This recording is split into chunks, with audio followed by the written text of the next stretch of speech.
I gestió horària és un nom molt genèric, però que es pot concretar en temes com coneixeu tots, que és la flexibilitat o la conciliació laboral i familiar. És a dir, el temps ja no és una mesura de fiscalització, tot i que ho pot seguir sent en part, sinó que passa a ser una mesura de motivació, un element de gestió per les empreses per aportar valor a les persones.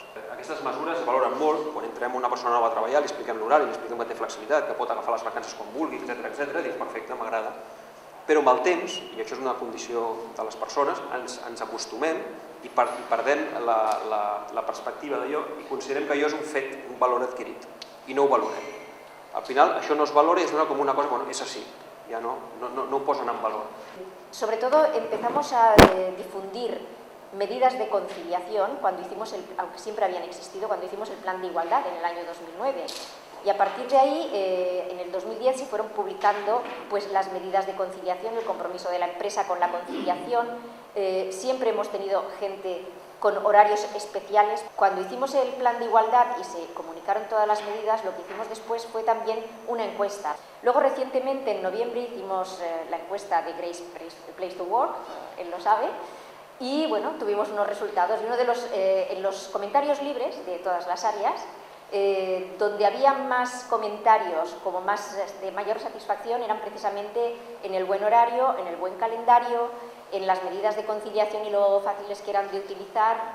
¿Qué pasa? Que sí que hay un peligro, lo que decía el compañero anterior, que todavía hay un colectivo pequeño de gente que en cuanto ve que todo esto marcha muy bien, lo considera pues un derecho y entonces pervierte el sistema. Las medidas se vuelven higiénicas y entonces al volverse higiénicas se pierde el valor.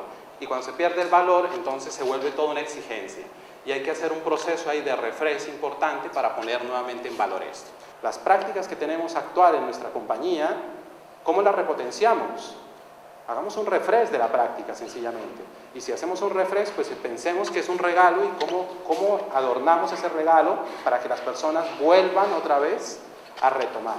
Las campañas de comunicación, sobre todo siempre apoyadas en personas que conozcan de los temas. Tener en cuenta la evolución histórica de las políticas o de las iniciativas que se desarrollan. Asociar los planes de acción a indicadores cuantitativos. Trabajar siempre con los mandos medios, que son la cadena, digamos, son el sándwich de la organización, perdónenme la expresión, pero es un poco así. Tienen que gestionar muy bien toda la parte de sus equipos de trabajo y lo que les piden los directivos.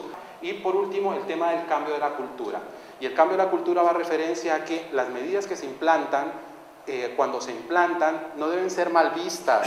Estamos todavía a veces en una cultura que es complicado, que una persona cuando se va a las 5 de la tarde, pues las demás personas se voltean, lo miran y murmuran. No, o sea, sencillamente es porque ha terminado su jornada laboral y se puede ir perfectamente. Entonces todavía estamos ahí con que se calienta silla, entonces trabajas mucho y no es así.